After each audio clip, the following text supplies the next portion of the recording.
They fired me for choosing my dying father over a 2-minute meeting. My name is Jack Riley. I'm 47 years old, and for 17 years I thought loyalty to my company meant something. I was wrong. The ventilator kept steady time. I watched my dad's chest rise and fall, 76 years of hard work reduced to this room at Cleveland Clinic. His hands lay still on the white sheets, the same hands that taught me to change oil and throw a curveball.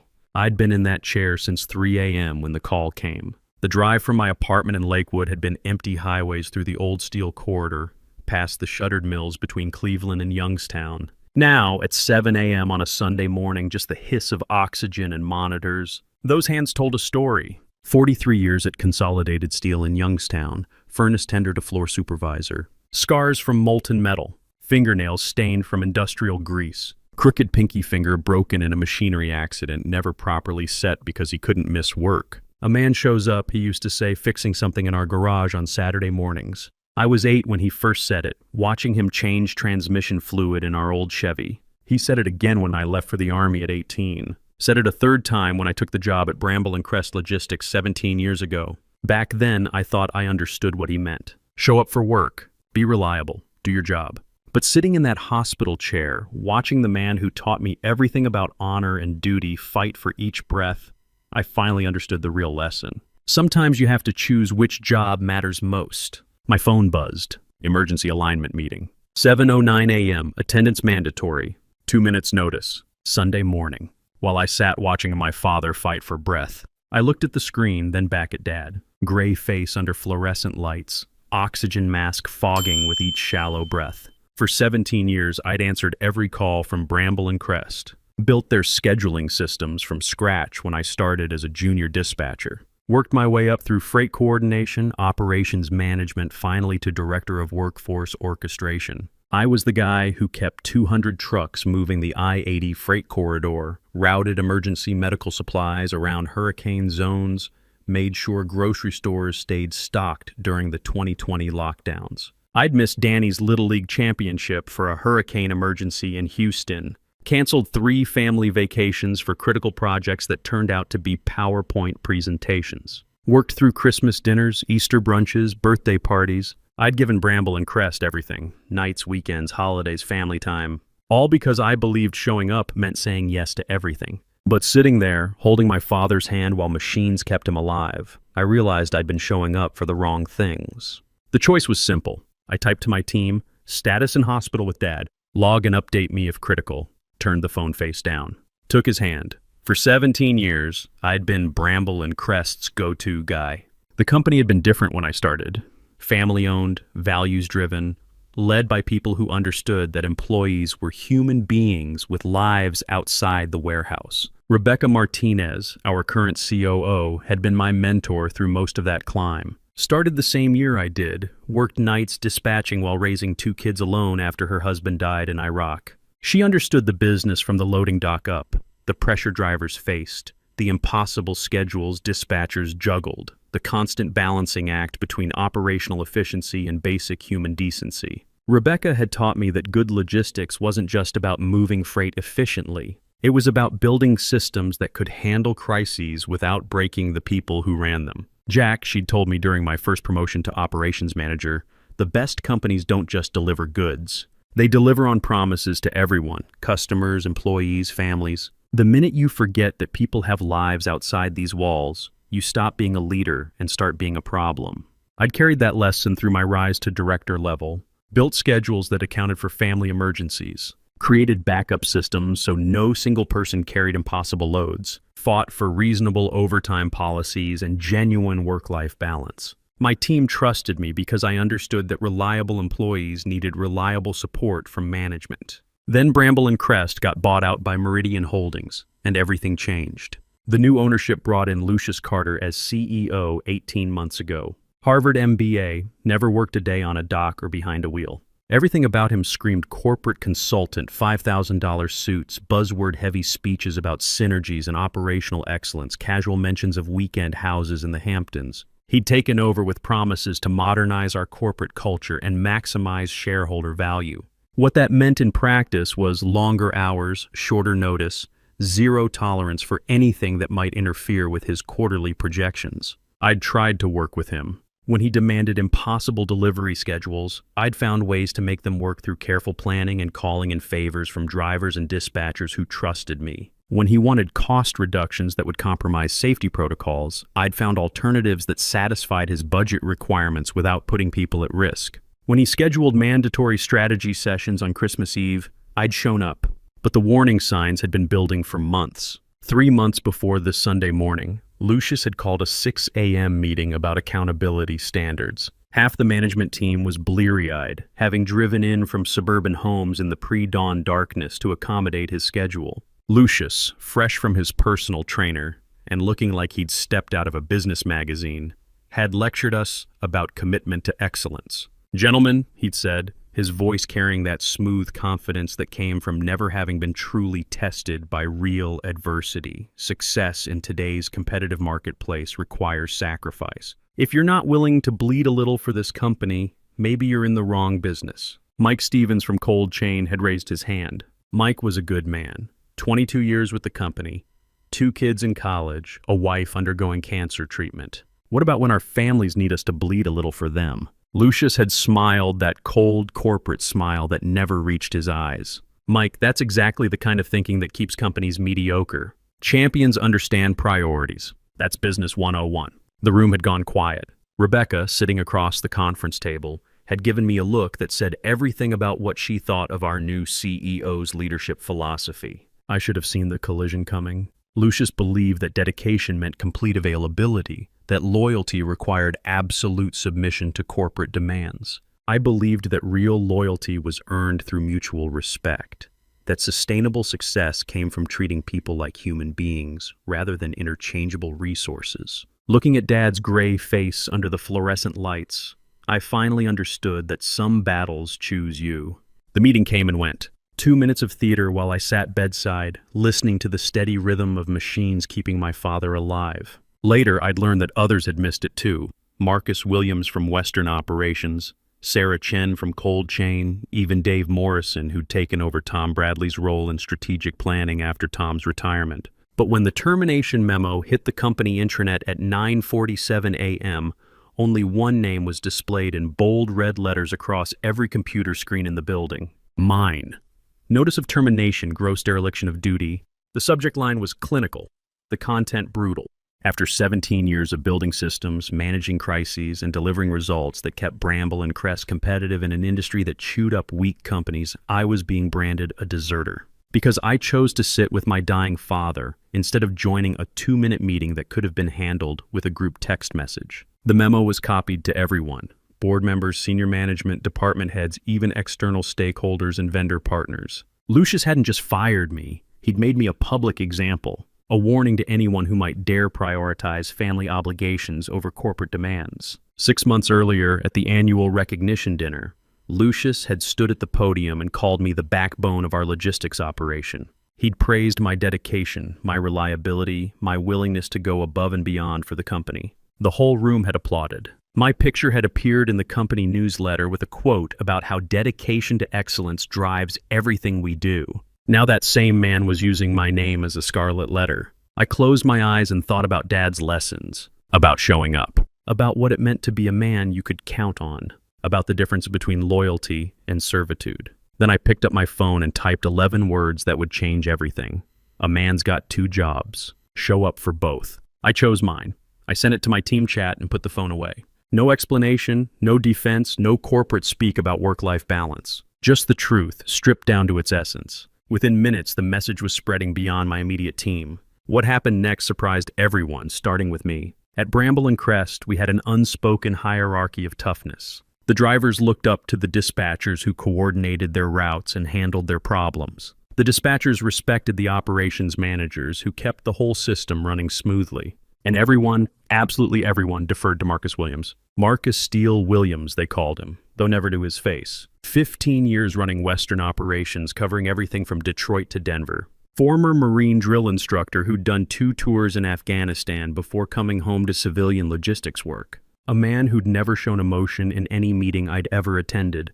Never backed down from a confrontation, never compromised on safety or efficiency standards. His office walls were covered with commendations for on-time delivery rates and safety records. His desk was perpetually clean, organized with military precision. When Marcus spoke, people listened. When he made a decision, it stuck. He was the kind of manager who could handle a blizzard shutting down I-80, a wildfire blocking routes through Colorado, and a driver shortage in the same week without breaking a sweat. His phone call came first, less than an hour after my message had started circulating through company chat groups. "Jack," he said, his voice carrying that familiar gruff authority that had commanded respect from drivers and executives alike. "I heard what happened. My resignation's already in Carter's inbox." I was still processing this when he continued, his tone shifting to something I'd never heard from him before, something almost vulnerable. "You need to know something, brother. My daughter Emma had leukemia when she was 6 years old. She's fine now, 28, married, kids of her own.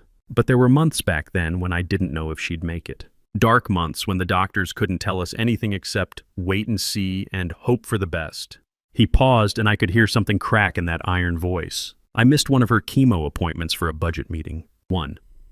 She never said anything about it, never complained, never made me feel guilty. But I remember sitting in that conference room listening to some bean counter talk about cost centers and operational efficiency while my little girl was getting poison pumped into her veins to save her life. Another pause, longer this time. "Been in this business 20 years, Jack. Worked for good companies and bad ones, smart bosses and stupid ones. But I've never seen anything like what Carter just pulled. Firing a man for staying with his dying father? That's not business. That's cruelty dressed up in corporate language." He cleared his throat, and when he spoke again, his voice had returned to its normal command tone. "I won't work for a man who punishes a father for staying with his family." "Roger that, brother?" "Roger that," I managed to say, still stunned that Marcus Williams, Steele Williams, had just opened up about the most painful period of his life to explain why he was throwing away a career over my termination.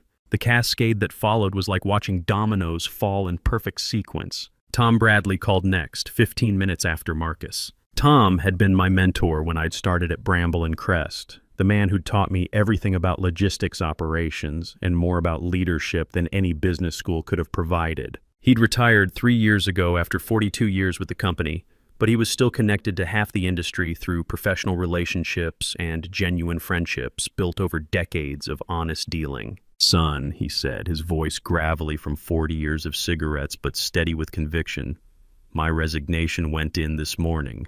Told Lucius exactly what I thought of his leadership style. Used some words I probably shouldn't have, but I stand by every one of them. Tom had been there when the company was still family-owned, when the original owners understood that treating employees well wasn't just good ethics, it was good business. He'd seen the industry change, watched companies rise and fall based on how they treated their people during crisis moments. "Back in my day at this mill, a man's word meant something," he continued. "Your father taught you right, Jack. Family first, work second. Everything else is just details." Then came the avalanche. Mike Stevens from Cold Chain called to say his resignation was already submitted. His wife was in remission from cancer, and he'd been thinking about work-life balance a lot lately. "I can't work for someone who thinks family obligations are excuses," he said simply. Pete Rodriguez from Eastern Distribution followed 20 minutes later. Jim Walsh from Strategic Planning called to say he was out. Dave Morrison from Tom's old department submitted his resignation with a note that read simply, "Effective immediately. Personal reasons." By noon, 13 resignations had hit Lucius Carter's inbox. 13 men who'd worked their way up from drivers and dock workers to management positions. Men with mortgages and kids in college, men who'd planned to retire from Bramble and Crest, men who'd built their careers on the foundation of showing up when called upon. Men who'd chosen principle over security. Each resignation was different in its specific language, but they all carried the same essential message: I don't work for dishonorable men.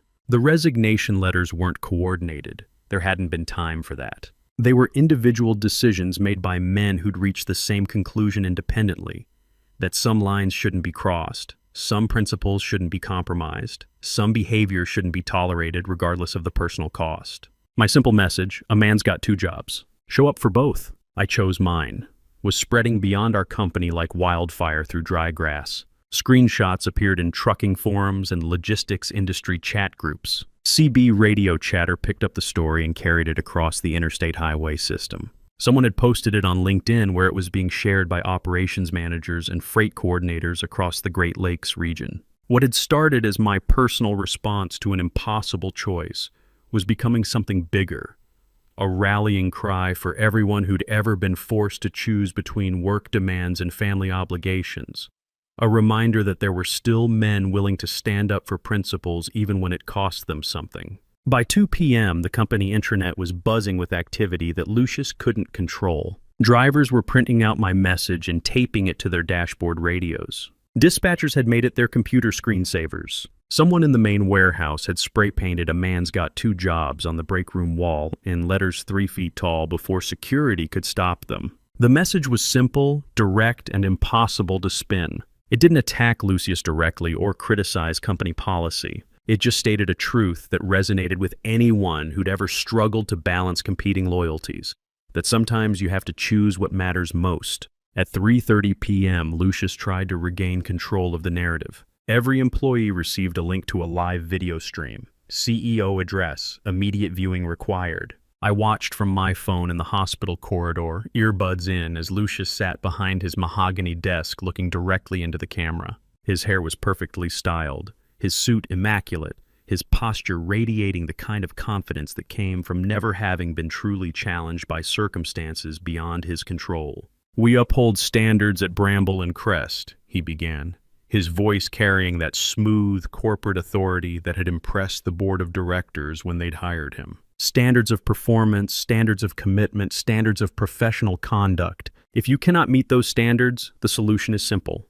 leave. It's that straightforward. He talked about loyalty and discipline and sacrifice, carefully framing the mass resignations as necessary house cleaning, the removal of weak links who couldn't handle the demands of a competitive marketplace. "We are not a company for the faint-hearted," he declared, his voice rising with practiced emphasis. "We are an engine of resilience, a force for excellence in an industry that demands nothing less than total commitment. Anyone unwilling to answer the call at any hour, on any day, has already made their choice. We simply respect that choice and wish them well in their future endeavors." The speech was polished, professional, and completely tone-deaf. He was treating the resignation of 13 experienced managers like a minor personnel adjustment rather than a devastating indictment of his leadership style. Then he made the mistake that ended his career. Near the end of the broadcast, probably thinking the official recording had stopped, he leaned back in his leather chair and let out a casual chuckle, the kind of laugh that comes when you think you're among friends who share your perspective. "Besides," he said, his voice taking on an almost conversational tone, "family excuses don't run trucks." 6 words, delivered with a smirk that revealed exactly what he thought about employees who prioritized family obligations over corporate demands. Within an hour, that clip was everywhere. Not the whole speech with its careful corporate messaging, just those 6 words and that dismissive laugh. Shared and reshared across every platform the company's drivers and warehouse workers used. Posted in trucking forums, logistics industry groups, social media pages where blue-collar workers gathered to discuss their jobs and their frustrations. The backlash was swift and brutal. These were men who worked overtime to support their families, who missed school plays and birthday parties to keep the supply chain moving, who'd given years of their lives to companies that promised loyalty in return for dedication. Hearing their CEO laugh about family obligations was like watching him spit on everything they'd sacrificed. While employees across the company and throughout the industry seethed over Lucius's careless words, Champ Patel was quietly doing what lawyers do best, reading the fine print and finding the flaws that destroy seemingly solid cases. Cham was our general counsel, a sharp-eyed immigrant from Gujarat who'd worked his way through law school driving nights for a package delivery service. He understood both the legal complexities of corporate governance and the operational realities of logistics work, which made him invaluable in an industry where regulatory compliance could make or break a company. More importantly, he had the kind of integrity that ran bone deep, the kind that came from understanding what it meant to fight for every opportunity in a country that promised equality under law. He'd grown up poor in Ahmedabad before his family immigrated when he was 12, part of the wave of Indian professionals who came to America in search of better opportunities for their children. His father had worked 2 jobs, days at a textile mill, nights cleaning office buildings, to put Cham through college and law school. In America, his father had told him during those difficult early years, the law protects everyone equally. Rich, poor, citizen, immigrant, it doesn't matter. That's why we came here. That's why you must understand it perfectly. Cham had taken that lesson to heart, building a career on the principle that legal protections meant nothing if they weren't enforced consistently and fairly. He'd never been impressed by corporate titles or intimidated by executive power. When he looked at a contract, a regulation, or a personnel action, he saw only black and white, legal or illegal, proper or improper, right or wrong. At 4:15 p.m., sitting in his office overlooking the main warehouse floor, Cham pulled up the meeting minutes from the morning's emergency alignment session on his computer screen. What he found made his blood run cold and his lawyer's instincts shift into high gear. One signature, that's all the official documentation showed. Mason Carter, Lucius's 23-year-old nephew, fresh out of college with a degree in business administration, and 3 months into an unpaid internship in the strategic planning department. According to the company's corporate governance policies that Cham had helped draft to ensure compliance with SEC regulations and board oversight requirements, disciplinary actions against senior management required signatures from at least 2 corporate officers to constitute a legally valid quorum. One signature from an intern wasn't just inadequate under company policy, it was void under corporate law. But it got worse. Much worse. Attached to the meeting file was a video clip that Mason had apparently uploaded by mistake, probably thinking it was part of the routine documentation required for personnel actions. Cham clicked play and watched Lucius behind his desk, looking relaxed and casual as he spoke to someone off camera. "Just sign it, Mason," Lucius said, not even bothering to look up from his computer screen where he appeared to be checking email. "Doesn't matter what it says. This is only for form anyway. We just need a body in the room to make it official." The camera caught Mason's uncertain voice, young and clearly uncomfortable. "But Uncle Lucius, shouldn't there be other officers present for something this serious? I mean, firing a director-level employee seems like..." "Mason." Lucius's tone shifted, becoming sharp and authoritative. "We've discussed this. You want to learn how business really works? This is how it works. Sometimes you have to make hard decisions quickly without getting bogged down in bureaucratic procedures. Sign the paper." There was a pause, then the sound of paper rustling and a pen scratching across documents. "Good," Lucius said, his voice returning to its casual tone. "Now you understand how real leadership operates. Sometimes the rules are just suggestions." Cham watched the clip twice, his lawyer's mind automatically cataloging the legal implications. Falsification of corporate records. Deliberate circumvention of governance procedures. A CEO instructing a family member to create fraudulent documentation for a personnel action.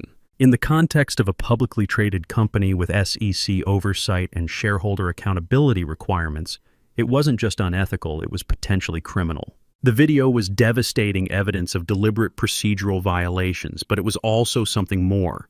Proof that Lucius Carter viewed corporate governance as an obstacle to his personal authority rather than a framework for legitimate business operations. At 4:30 p.m., Cham drafted a memo to the board of directors. His language was precise, clinical, and utterly damning, the termination of Mr. Riley appears void ab initio, as the meeting minutes contain no valid officer signatures as required by Corporate Governance Policy Section 4.2.1. Furthermore, attached video evidence suggests deliberate procedural circumvention with possible falsification of corporate records, creating liability exposure of significant magnitude under SEC regulations and potential criminal statutes. He didn't editorialize or speculate about motives. He simply laid out the facts in language that any competent attorney would recognize as a legal disaster waiting to explode. By 5 p.m., every board member had received the memo along with copies of the video evidence. By 6 p.m., emergency board meetings were being scheduled for that evening. By 7 p.m., outside counsel was being consulted about liability exposure and damage control strategies. Lucius Carter had tried to destroy me with paperwork and procedure using the very corporate systems he'd been hired to manage. Instead, he'd used those same systems to destroy himself. The emergency board meeting ran until nearly midnight on Sunday, but I knew none of this as it was happening. I spent that night in the hospital, dozing fitfully in the uncomfortable chair beside Dad's bed, holding his hand and listening to the rhythmic sound of machines keeping him alive. Around midnight, Dad's eyes had flickered open. He'd looked at me for a long moment, his gaze surprisingly clear and focused despite the medications and the oxygen mask. "You stayed," he'd whispered through the plastic mask, his voice barely audible but unmistakably satisfied. "Where else would I be?" I'd asked, squeezing his hand gently. He'd squeezed back with surprising strength for a man who'd been unconscious for most of the day. Called Danny earlier before they brought me here. Told him what happened with your job. He said to tell you he's proud of his old man. Danny had been 16 when this whole ordeal began. My son living with his mother in Parma since our divorce 3 years ago. Smart kid, honor roll student, better at seeing through people's nonsense than I'd been at twice his age. The fact that he was proud of me for choosing family over corporate demands meant more than any performance review or recognition dinner ever could. Monday morning brought phone calls and news I hadn't expected. Tom Bradley called first, his gravelly voice carrying a note of satisfaction I hadn't heard since his retirement party. Board met all night, son. Lucius is out. Suspended pending investigation into procedural irregularities and governance violations. That's the official language. Your termination's been voided, full reinstatement with back pay and a formal apology from the board. Then came the details, filtering through colleagues and industry contacts who'd been following the story. Rebecca Martinez had been named interim CEO, effective immediately. The board had issued a company-wide statement acknowledging serious leadership failures and promising a comprehensive review of management practices and corporate culture. My job was waiting for me, along with a personal apology from the board chairman and assurances that nothing like this would happen again under the new leadership. But the biggest surprise was what came next. Over the following 2 weeks, my phone started ringing with job offers from competitors across the industry. Word travels fast in the logistics world, especially when it involves a story as dramatic as mass resignations and CEO terminations. My response to an impossible choice had made the rounds at competitor companies, and apparently the kind of man who would sacrifice his career to stay with his dying father was exactly the kind of leader they wanted running their operations. The first call came 3 days after my reinstatement. Jim Peterson from Midwest Freight Solutions, our biggest regional competitor. Jack, I've been following what happened at Bramble and Crest. We've been looking for someone with your operational experience and frankly your character. Are you interested in a conversation? Similar calls followed from Continental Logistics, American Supply Chain Systems, and half a dozen smaller regional carriers. Each company wanted to meet in person to verify that the man they'd heard about was real and to explore whether he might be interested in bringing his skills and principles to their organization. The offers kept coming. Formal interviews, detailed discussions about operational philosophy, reference checks that stretched over weeks, salary negotiations that involved significant increases over my current compensation. 30% salary increase, full benefits package, stock options, and a signing bonus, Peterson said during our final conversation, plus complete authority over operations with a seat on the executive committee. Jack, you'd be reporting directly to our CEO with full autonomy over staffing and policy decisions. It was surreal. 2 weeks earlier, I had been branded a failure and publicly humiliated for choosing family over corporate demands. Now I was being courted by companies offering substantial promotions and salary increases specifically because I demonstrated the kind of character they wanted in their leadership teams. The most unexpected call came from Mason Carter, Lucius's nephew, his voice shaky and young over the phone connection. "Mr. Riley, I'm so sorry," he said, the words tumbling out in a rush of guilt and embarrassment. I didn't understand what I was signing. Uncle Lucius said it was just paperwork, that it didn't matter, that it was all routine corporate stuff. I should have asked more questions. I should have refused. He paused, taking a shaky breath before continuing.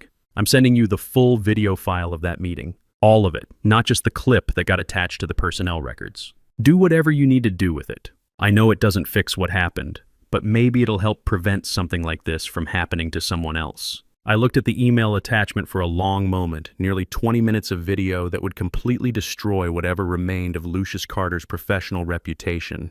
Then I deleted it without watching. Some battles end when your opponent defeats himself. There's no honor in kicking a man when he's already down, especially when that man has a young nephew who's learned a hard lesson about the difference between family loyalty and moral courage. Dad came home on Thursday, weak but breathing on his own, stubborn as ever about accepting help with basic activities. I took a week off, the first real vacation I'd had in 3 years, to help him get settled back into his house on Maple Street in the old Steelyard district, the same house where I'd learned to throw a spiral pass and change brake pads on Saturday afternoons. The house looked smaller than I remembered from childhood, but it was still unmistakably Dad's domain. Tools organized with military precision in the garage, Coffee maker programmed to start at 5:30 a.m. even though he wasn't working anymore. The kitchen table still bearing rings from countless mugs of black coffee shared over morning newspapers and discussions about the Cleveland Browns' prospects for the upcoming season.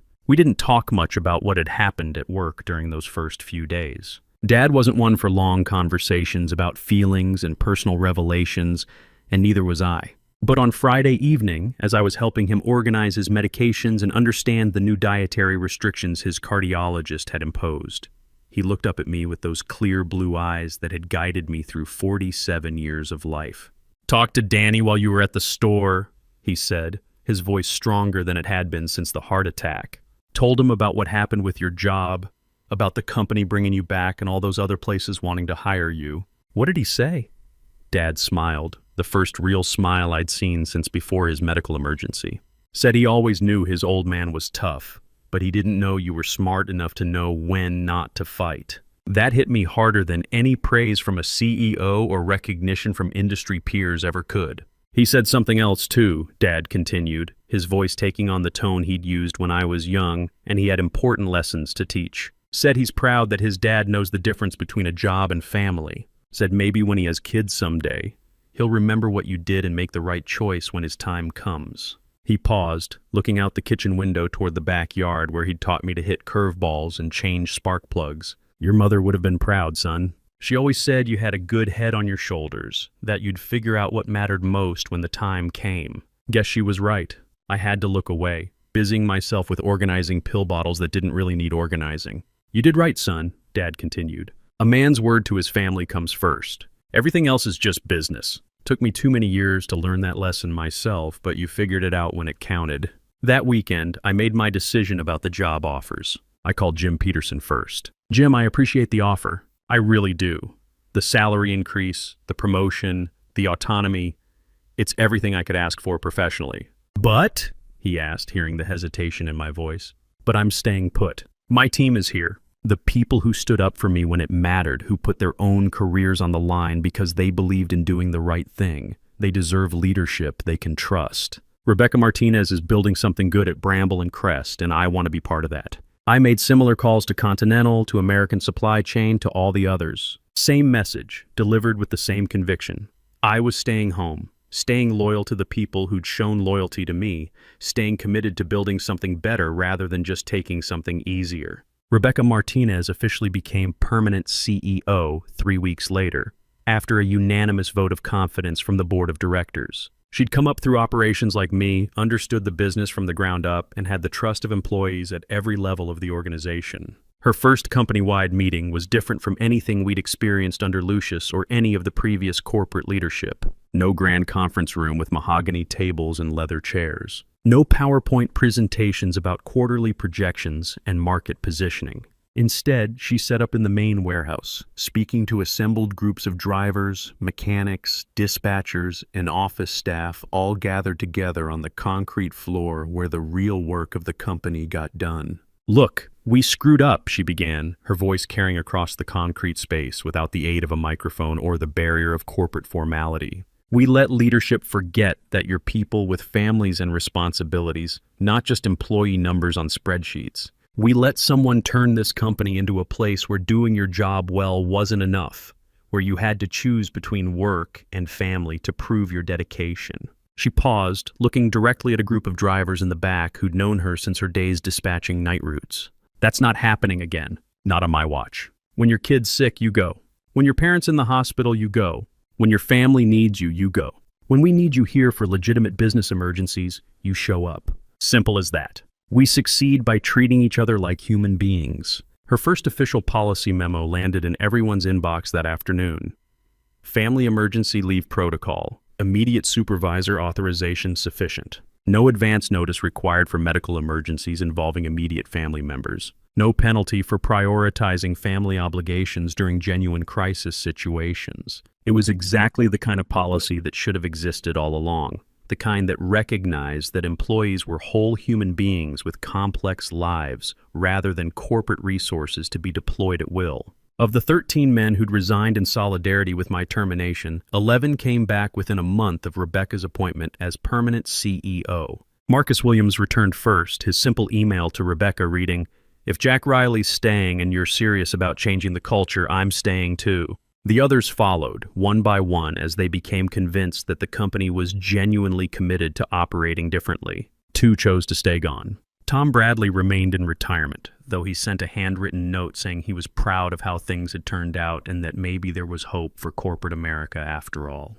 Pete Rodriguez took a position with a smaller regional carrier closer to his hometown, saying it was time for a change and that he'd learned some important lessons about what mattered most in life. On my first day back after Dad's recovery, I found a note on my desk from Marcus. "Welcome home, brother." Attached was a printed copy of Rebecca's new family leave policy, along with a photo from his daughter Emma's recent wedding, a photo he'd been able to attend because he worked for a company that understood priorities. Some victories are quiet, personal, measured in moments that never make headlines or quarterly reports. This one felt loud enough to hear across the entire industry. 6 months later, I was invited to speak at the National Transportation Exchange in Chicago, the industry's premier annual conference where logistics executives from across the Great Lakes region gathered to discuss trends, challenges, and best practices. The organizers wanted me to talk about leadership during crisis and maintaining values under pressure. I almost said no. I'd never been comfortable with public speaking, and the whole experience still felt too personal to share with strangers. But Tom Bradley convinced me to do it during one of our monthly coffee meetings at the diner on Superior Avenue. "Son, there are a lot of men out there facing the same choice you faced. Maybe they need to hear that it's okay to choose family.